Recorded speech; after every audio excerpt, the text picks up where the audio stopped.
मैं स्वागत करता हूं आप सभी का केरला के इस अनोखे से ट्रिप में। नहीं नहीं, अब तो नाम बदल गया है केरल का, इसका नाम है केरलम। स्वागत करता हूं केरलम के ट्रिप में। केरल की यात्रा मेरी शुरू होती है कोची इंटरनेशनल एयरपोर्ट से। कोची इंटरनेशनल एयरपोर्ट पहला ऐसा एयरपोर्ट है जो सोलर पे डिपेंडेंट है। सारा काम यहाँ पर सोलर एनर्जी के थ्रू होता है। हम कोची में हमने स्टे नहीं किया, हम सीधे चले गए मुन्नार। मुन्नार जाने का, कोची से मुन्नार का जो रास्ता है इतना सिनिक है जिसका मैं एक्सप्लेन नहीं कर सकता। इतने ग्रीन माउंटेन हैं, इतने पेड़ हैं, हर तरफ चाय के बागान हैं, बीच बीच में तो ऐसी स्थिति आती है जब फॉग भी आ जाता है। इतना अच्छा नज़ारा देखने को मिलता है जिसको मैं एक्सप्लेन नहीं कर सकता। मैं जून के महीने में यहाँ गया हूँ और जून के महीने में भी कई ऐसे पॉइंट्स मिले जहाँ पर पूरे रास्ते में फॉग था। इतना अच्छा लग रहा था इस पूरे ट्रिप को करने में। हमारा पूरा ट्रिप जो है 9 दिनों का है, जैसा मैंने शुरू में आपको बताया, जिसमें हम मुन्नार, थेकड़ी, अलेपी, कोवलम, वर्कला, कन्याकुमारी सारा कवर करेंगे। पूरे रास्ते में आपको जगह जगह झरने दिखाई देते हैं, कई झरने छोटे, कई बड़े, और कई बार तो आप नेगलेक्ट करके आगे बढ़ते हैं, अरे अभी अभी तो एक झरना देखा था, छोड़ो ना, अब आगे चलते हैं और अच्छा होगा। हमने एक प्राइवेट कैब किया था और एक पूरा टूर एक प्लान करवाया था। तो हमारे साथ हर समय हमारा ड्राइवर और हमारी गाड़ी साथ में थी, तो उससे थोड़ा सा इजी हो जाता है। मुन्नार पहुंचे और हम अपने रिजॉर्ट में हमने चेक इन किया और हमने आज का दिन सोचा कि अब कहीं जाएंगे नहीं, रेस्ट करेंगे, क्योंकि ये रिजॉर्ट भी इतना ब्यूटीफुल था कि मैंने इतना सुंदर रिजॉर्ट नहीं देखा था। कई तरह के रिजॉर्ट्स मैंने देखे हैं, बट इस तरह का ऐसा लग रहा था कि था तो एक कॉटेज, बट ट्री के ऊपर बना हुआ था, तो ऐसा लग रहा था ट्री हाउस है। सब तरफ से 6 रूम थे पूरे रिजॉर्ट के अंदर और कुछ क्वार्टर्स भी बने हुए थे, बट इस तरह के रूम सिर्फ 6 थे इनके पास। हर तरफ ग्रीनरी, हर तरफ प्लांट्स, इतना वेल मेंटेन रिजॉर्ट इस पहाड़ पर बना पाना और उसको चला पाना अपने में एक हेड्स ऑफ है। जगह जगह यहाँ पर कोको के प्लांट देखने को मिले, जगह जगह काली मिर्च के पेड़, किशमिश, और भी कोको के प्लांटेशन इतनी ज़्यादा मिली यहाँ देखने को कि मुझे मेरे मेरे लिए एक नया एक्सपीरियंस था। मैंने आज तक कोको के पेड़ नहीं देखे थे, मैंने आज तक कोको पेड़ में लगा हुआ नहीं देखा था। बहुत अच्छा लगा जब मैंने यहाँ पर आकर के कोको देखा। हमने बहुत बार लेवेंडर की खुशबू ली है अपने घरों में, परफ्यूम्स वगैरह में उसको यूज़ करते हुए देखा है, मगर ये उस पूरे बेल्ट में, मुन्नार बेल्ट में और इस रिजॉर्ट में भी इतने सारा लेवेंडर लगा हुआ है जिसको देख करके बड़ी खुशी होती है। मसालों के का कटोरा माना जाता है केरल को। मसाले तो यहाँ बहुत सारे होते ही हैं, साथ में बहुत अलग अलग तरह के फ्रूट्स भी होते हैं। मुन्नार आने के रास्ते में एक यूनिक सा फ्रूट रामबुतान खाने को मिला। ऐसा अद्भुत सा फ्रूट था जिसको कि आप देखेंगे तो कहेंगे कि ये कोई जंगली फल वगैरह है, इसको नहीं खाना चाहिए, बट आप उसको छीलेंगे तो अंदर बिल्कुल सॉफ्ट सा समथिंग लाइक अ लीची आपको फील होता है कि हाँ आप लीची खा रहे हैं। बहुत बहुत यूनिक सा एक्सपीरियंस था, बहुत यूनिक सा रिजॉर्ट है जिसमें कि हमने अपने 2 दिन गुजारे। पहले दिन फुल डे हमने रेस्ट किया और सेकंड डे हमने एक जीप कर लिया था मुन्नार को घूमने के लिए। सुबह के टाइम पर 4 घंटे के लिए, बाकी समय तो हमारे पास गाड़ी थी, जिसने कि हमें मुन्नार के हाईएस्ट पीक पर ले गया। उसके अलावा उसने सनराइज़ दिखाया, कुछ हिडन झरने दिखाए जिसको कि सिर्फ जीप के थ्रू ही जाकर किया जा सकता है, जिसको लोग सफारी कहते हैं, जिसके लिए 4,000 रुपये की कीमत लगी हमें और 3 घंटे के लिए जीप हमारे साथ थी और इसने 4 डिफरेंट डेस्टिनेशंस को हमें कवर किया। हम सनराइज पॉइंट पे पहुंचे तो जो मुन्नार का हाईएस्ट पॉइंट था, बट अनफॉर्चुनेटली बादल होने की वजह से तुरंत बारिश हुई थी क्योंकि मानसून आ चुका है यहाँ पे, तो हम सनराइज़ तो नहीं देख पाए, बट हाँ ये लुक इतना ब्यूटीफुल था। हम पहाड़ के सबसे ऊंचे चोटी पे था, बादल हमारे नीचे थे। सामने आप जो स्क्रीन देख पा रहे हैं इसमें बादल हमारे नीचे था, धीरे धीरे ऊपर की ओर आ रहा है, जैसे सूरज निकला है वो बादल ऊपर की ओर आ रहा है। ये ऐसा पॉइंट है जहाँ पे सनराइज और सनसेट दोनों एक साथ देखा जा सकता है। सुबह के समय सनराइज और बैक साइड से आप सनसेट देख सकते हैं। ऐसा नहीं था कि हम अकलौते थे जो इस नज़ारे को देख लेना चाहते थे। सैकड़ों की संख्या में बहुत सारी जीप यहाँ खड़ी थी जिसमें कि लोग यहाँ पर पहुँचे हुए थे। ये जो पॉइंट आप देख रहे हैं इको पॉइंट था और ये केरल का सबसे बड़ा डैम है, जिसको कि दिखाने के लिए हमारे ड्राइवर सफारी में इंक्लूड था। जगह के क्या क्या नाम है, इतने यूनिक तरह के नाम है, थोड़ा कंफ्यूजिंग नाम है क्योंकि मलयालम में है नाम मैक्सिमम, तो नाम उतना याद नहीं है मुझे वीडियो बनाते समय और इस समय रिकॉर्ड करते समय। ये सारा डिस्क्रिप्शन में मैं आपको डिटेल में डाल दूंगा, जहाँ जहाँ हो पाया मैंने फोटोग्राफ भी लिया है। इस डैम का नाम क्या है मैं अभी स्क्रीन पे आ रहा है। उसके बाद हम इस डैम को देखने के बाद हमने सनराइज पॉइंट देखने के बाद अगले डेस्टिनेशन के लिए फिर निकल गया जीप से। रास्ता इतना दुर्गम था, इतना मुश्किल था, मुझे लग रहा था जीप वाले भी कैसे इस तरह के रास्तों में चला लेते हैं। फिर एक हैंगिंग ब्रिज आया। नॉर्थ इंडिया वालों के लिए हैंगिंग ब्रिज बहुत बड़ा अट्रैक्शन नहीं है, क्योंकि ऑलरेडी हमारे पास ऋषिकेश है जहाँ पर डिफरेंट तरह के हैंगिंग ब्रिज हैं। मगर जो अब लास्ट डेस्टिनेशन था वो बहुत ही यूनिक था। वो था एक hidden swimming pool, sorry hidden waterfall, जिसमें कि रास्ता इतना मुश्किल था, अगर नीचे से कोई दूसरी गाड़ी आ जाए तो आपको अपनी गाड़ी बैक करने का स्पेस नहीं है। इतने पतले पतले रास्तों से हमारा ड्राइवर वहाँ तक ले गया और हम पहुँचे एक हिडन से वाटरफॉल पे। छोटा सा वाटरफॉल था बट इतना ब्यूटीफुल था, इसे पास से जाकर के हमने जब इसको महसूस किया तो हमने कहा कि कितनी एनर्जी है यहाँ पर। काफ़ी लोग थे वहाँ पर मौजूद पहले से हमसे, और पास में छोटे छोटे और भी कई वाटरफॉल थे। यहाँ पर अगर आप मुन्नार आए तो आप एडवेंचर करने के बहुत सारे चीज़ें हैं आपके पास, जैसे कि रोपवे अभी आपने देखा, ये मैं कोको का पेड़ था, उस तरह से हॉट हॉट एयर बैलून का भी आप एक्सपीरियंस कर सकते हैं। इलायची के प्लांटेशन भरपूर मात्रा में है। साथ में मुन्नार अपने टी गार्डन के लिए फेमस है, तो कई कई कंपनियों के यहाँ टी गार्डन है, लोगों के अपने पर्सनल टी गार्डन्स भी हैं। तो अभी जो हम जिस टी गार्डन में गए थे वो रिपल कंपनी का था। टाटा का भी टी गार्डन है बट टाटा का उस तरह से कॉमर्शलाइज नहीं है, आप इस तरह से इंजॉय नहीं कर सकते, अंदर जा कर के शॉपिंग नहीं कर सकते हैं। बट यहाँ पर आप जा कर के टी गार्डन में जा सकते हैं रिपल के, आप वहाँ जाके फोटोग्राफी कर सकते हैं, फ़न कर सकते हैं, आप चाहें तो कुछ पत्ते तोड़ के ला सकते हैं। और ये बहुत पुरानी कंपनी है, 1800 कुछ में बनी हुई कंपनी। अंदर इनकी फैक्ट्री भी है जिसमें 120 रुपये का टिकट है। अंदर जा कर के आप इनका प्रोसेस देख सकते हैं कि चाय कैसे बनती है। हमारा मुन्नार का ट्रिप यहीं ख़त्म हुआ और हम आगे बढ़ गए थेकड़ी के लिए। जैसे ही थेकड़ी पहुंचने वाले थे, भगवान गणेश ने हमारा स्वागत किया, हमें अपना आशीर्वाद दिया और हम आगे बढ़े हाथी के राइड के लिए। थेकड़ी माना जाता है पेरियार नेशनल पार्क के लिए, जो हाथी रिजर्व है। और हाथी के हमने सवारी की यहाँ आकर के। हाथी पे सवार होना और हाथी की सवारी करना इतना यूनिक एक्सपीरियंस है, और इतने ट्रेंड थे हाथी। जब फोटोग्राफर हमारा जो था वो फ़ोटो लेना चाहता था तो अपने सूंड वो ऊपर कर लेता था।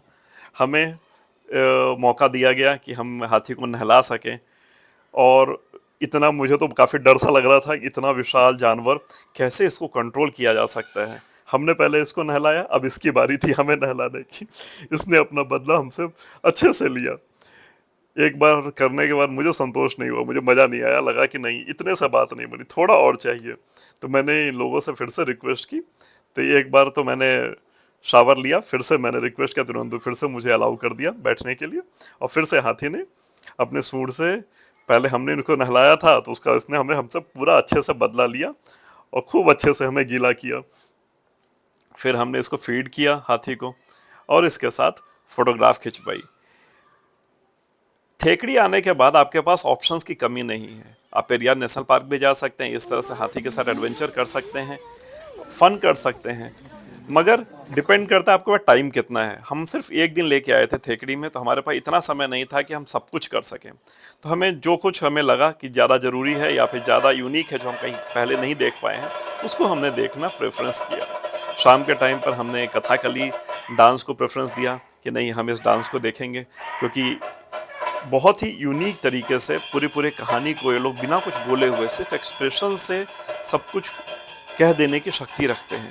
मैंने आज तक कभी इस तरह का डांस नहीं देखा था। डांस मतलब हमेशा एनर्जी, बट डांस का ये रूप भी होता है जिसमें शब्द कुछ नहीं, लाइव म्यूजिक चल रही है पीछे से, दोनों गायक हैं जो कि गा रहे हैं और कलाकार आपके सामने सिर्फ हाव भाव से सब कुछ बयां करते हैं। उसके बाद मौका आया हमें मार्शल आर्ट देखने का। ये भी बहुत ही एनर्जेटिक शो था, 1 घंटे का 1.25 घंटे का शो था, मगर इन्होंने 1 मिनट भी बोर नहीं होने दिया। 6-7 कलाकार थे और इतने अच्छे से परफॉर्म कर रहे थे, इतनी एनर्जी से परफॉर्म कर रहे थे, जिसका मुकाबला नहीं। अब आ गया मोस्ट अवेटेड हाउस बोट का एक्सपीरियंस। हमारा हाउस बोट नदी के दूसरी तरफ पार्क था, तो वहाँ केरला का एक ऐसा डिस्ट्रिक्ट जो चारों तरफ से पानी से घिरा हुआ है, जिसके ऊपर हजारों बोट्स चलती हैं। ऐसे वैसे बोट नहीं, हाउस बोट, जिसमें मैं अभी बैठा हुआ हूँ। आसपास आप देख रहे होंगे बहुत सारे हाउस बोट फ्लोट कर रहे हैं नदी के अंदर। ऐसे ये पूरी तरह से नदी नहीं है, बैक वाटर है, जो मगर इतना विशाल है बैक वाटर, तकरीबन 82-84 किलोमीटर के आसपास का एरिया है। मैं अपनी बोट वाले से पूछ रहा था तो बता रहा था कि एक दिन में पूरा कवर कर पाना भी पॉसिबल, लगभग 8 से 10 दिन लग जाता है यदि हम लगातार इसमें चलते रहेंगे तो। काफ़ी लंबा एरिया है। बीच में बैकवाटर है, साइड में इन्होंने पैडी फील्ड बना रखे हैं, जिसको है कि यहीं से वाटर को लेकर के उस तरफ शिफ्ट कर देते हैं। इतना ब्यूटीफुल नज़ारा, इतना अद्भुत बोट का एक्सपीरियंस। कई तरह के बोट हैं इसमें। अभी आपको मैं एक हाउस टूर दिखाऊंगा, जिसमें जिस बोट में मैं बैठा हूँ उस बोट के बारे में। ये प्रीमियम बोट में कैटेगरी में आता है, जिसमें कि 24 आवर आपको लाइट है, एसी है, और आप पूरे बोट में अकेले हैं, मतलब सिर्फ आपकी फैमिली है, और बाकी एक ड्राइवर है, एक हेल्पर है और एक कुक है। हाउस बोट सुबह 12 बजे से लेकर के शाम को 5 बजे तक लगातार नदी में फ्लोट करता रहता है, चलता रहता है। और आप उसी के बीच में आप लंच भी करते हैं, इवनिंग की आपको चाय भी मिलती है, स्नैक्स भी मिलता है। और ये जो मैंने हाउस बोट किया था, ये प्रीमियम हाउस बोट की कैटेगरी में आता है, और मैंने रिक्वेस्ट किया था कि ऐसा हाउस बोट दिया जाए जिसमें सिर्फ हमारी फैमिली हो और कोई लोग ना हो। तो सिर्फ हम इसमें 3 लोग हमारी फैमिली के और 3 लोग इनके स्टाफ में से थे, और पूरा हाउस बोट हमें इन्होंने दे दिया था, प्रीमियम कैटेगरी का हाउस बोट, जिसमें कि 24 आवर लाइट थी।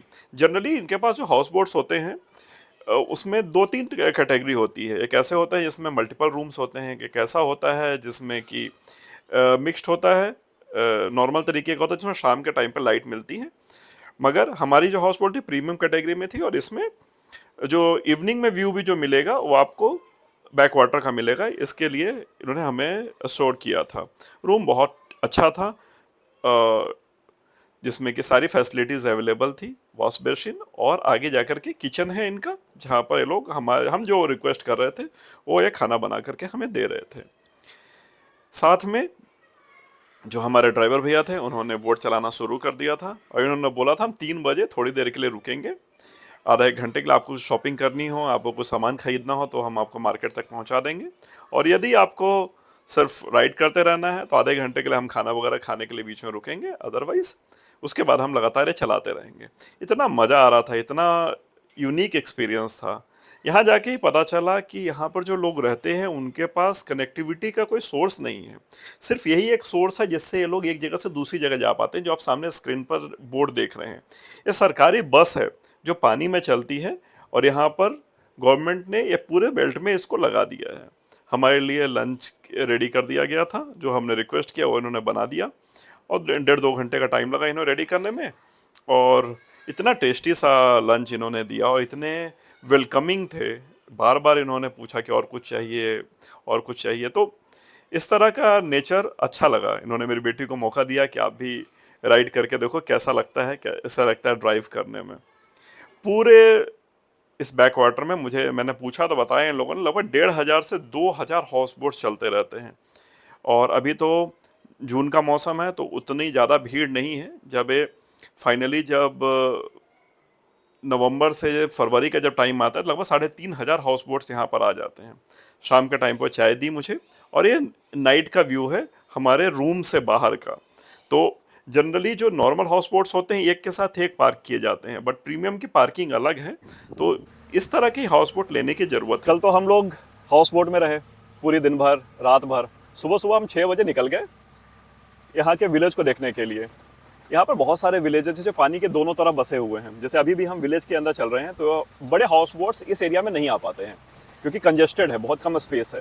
तो उसके लिए आपको शिकारा लेना पड़ता है। तो आज भी हमने सुबह सुबह शिकारा लिया, और हम डिफरेंट विलेजेस को देख रहे हैं, एक्सपीरियंस कर रहे हैं उनके लाइफस्टाइल को। दूर से देख करके सारी चीज़ें बड़ी सुंदर लगती हैं, लगता है कि वाह क्या जगह है, क्या नेचर है। बट जिनको रोज़ यही रहना पड़ता है, रोज़ इस चैलेंज को फेस करना पड़ता है, जहाँ पर आप पूरी तरह से कट जाते हैं पूरी दुनिया से। दोनों तरफ पानी है, बीच में सिर्फ बोट चल रहा है, वही आपका सोर्स है। ना जोमेटो है, ना स्विगी है, ना कोई और सोर्स है आपके पास। आपको मजबूरन एक जगह बंद के रह जाना पड़ता है। मज़ा आता है, आप एडवेंचर कर पाते हैं, बट जिनको यहीं रहना पड़ता है उसके लिए कितना बड़ा चैलेंज है समझिए। उसको फील करने के लिए वो कितना कष्ट में रहते हैं लोग, कितनी प्रॉब्लम्स होती हैं लोगों को इस तरह के इन्वायरमेंट में रहने में।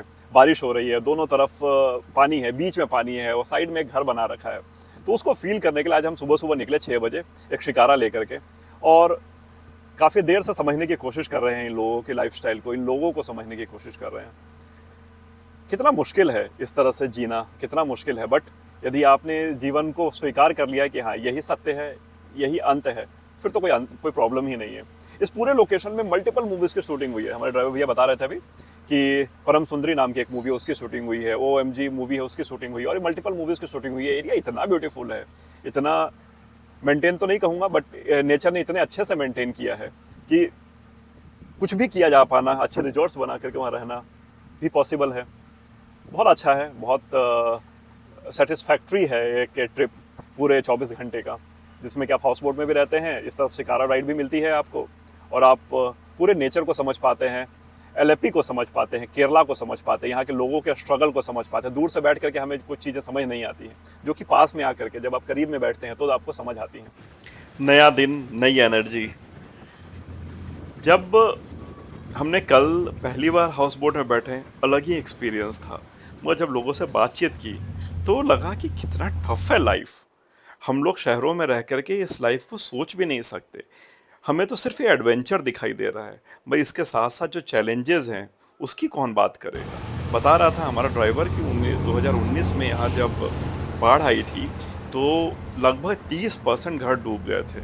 उसमें से कई घर तो आज तक बन भी नहीं पाए। इस समय हम LAP के कैनाकरी टर्मिनल पे हैं। पहले ये टर्मिनल पूरी तरह से एक्टिव होता था, जैसा मुझे लोकलाइट्स ने बताया, जहाँ से मालवाहक जहाज आते थे और यहाँ पर सामान उतारते थे और LAP में सप्लाई होती थी। बहुत सारे ऐसे ऐसे छोटे छोटे टर्मिनल बन गए हैं। अभी रिसेंट एक मूवी आई थी सिद्धार्थ मल्होत्रा की, परम सुंदरी, उसकी शूटिंग इसी ब्रिज पर हुई थी। तो आगे की ओर जो लोकेशन दिख रहा है वहाँ पर उन्होंने शूटिंग की थी, और ओवरऑल यही ब्रिज है। बहुत सुंदर सा लोकेशन है, बहुत सुंदर सा ब्रिज है, जिसमें कि आप शूटिंग भी कर सकते हैं और फन भी कर सकते हैं।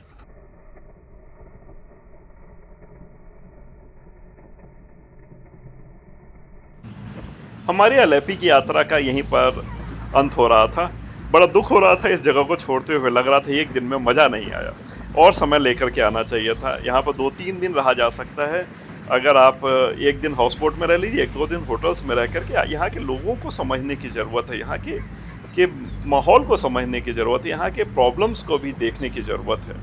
इसके बाद हमारी यात्रा शुरू हुई वर्कला के। रास्ते में हमें पता चला कि एक ऐसी शॉप है जहाँ पर हैंडलूम के कपड़े मिलते हैं, हाथ से बना के साड़ियाँ और धोती मिलती हैं।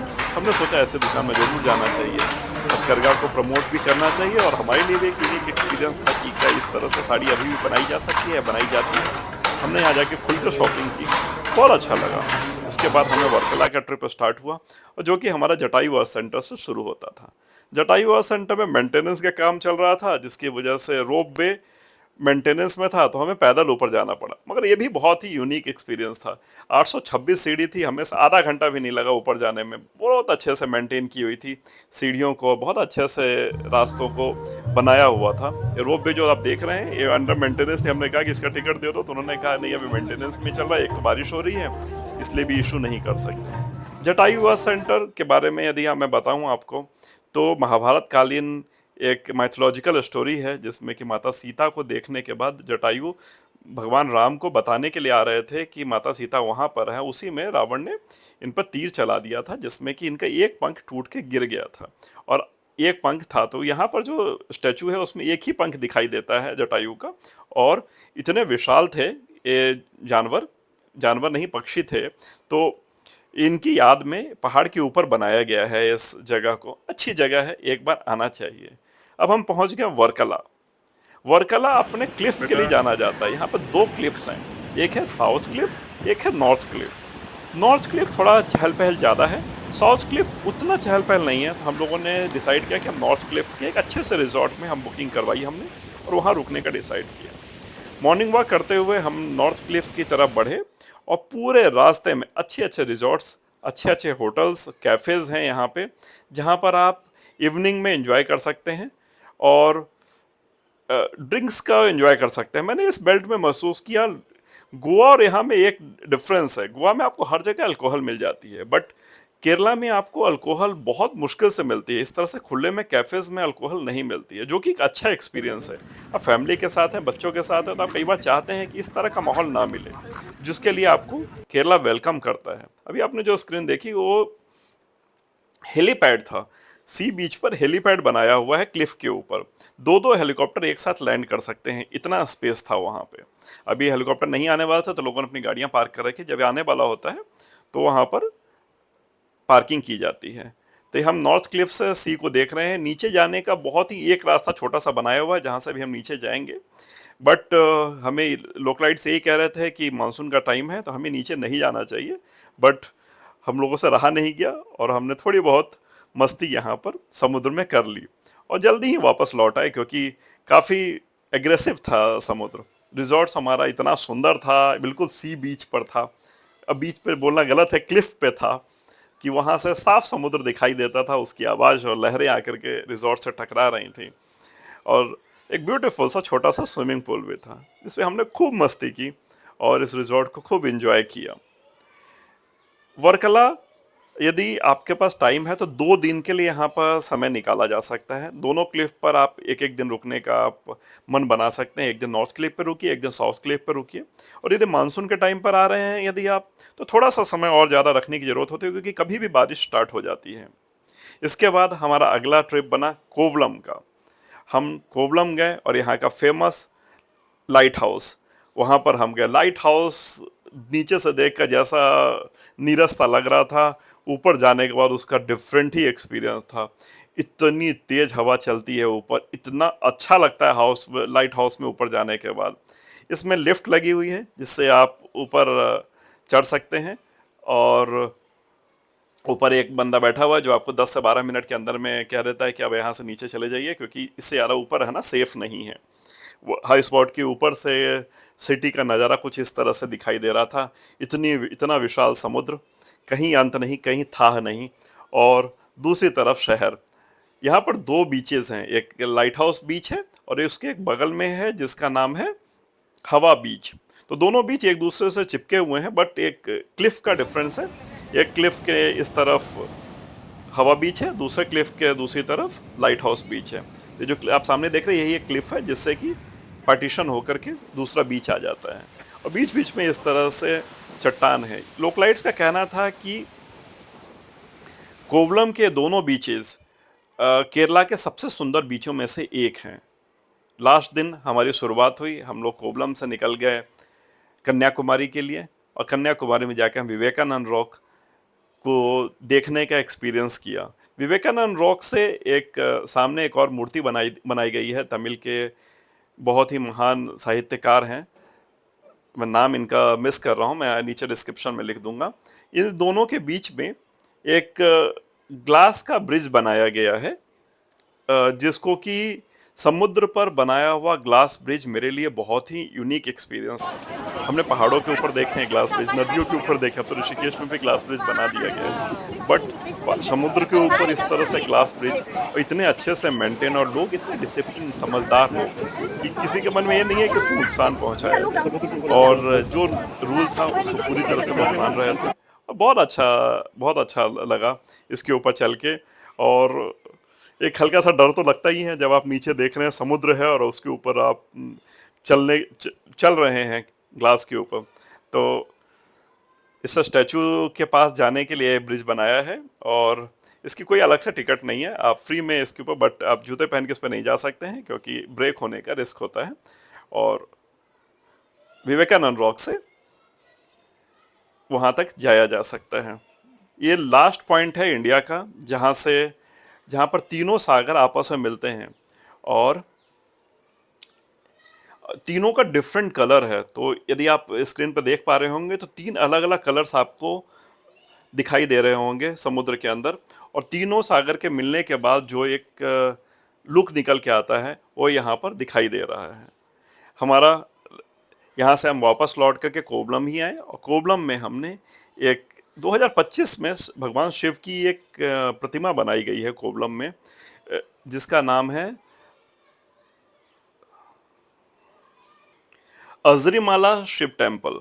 इसमें भगवान शिव माता गंगा को अपने सर में लेकर, जटा में लेकर के बैठे हुए हैं, ऐसा दिखाया गया है। और ये बिल्कुल सी बीच पे है, तो समुद्र का नज़ारा भी यहाँ दिखाई देता है और भगवान शिव साक्षात यहाँ बैठे हुए हैं इतने विशाल रूप में। इतना सुंदर लुक आता है। अब में हम इवनिंग के टाइम पे गए थे, इतना सुंदर लग रहा था, आकाश बिल्कुल नीला और वहाँ भगवान विराजमान थे। ये इस मंदिर के बाहर का लुक था ये।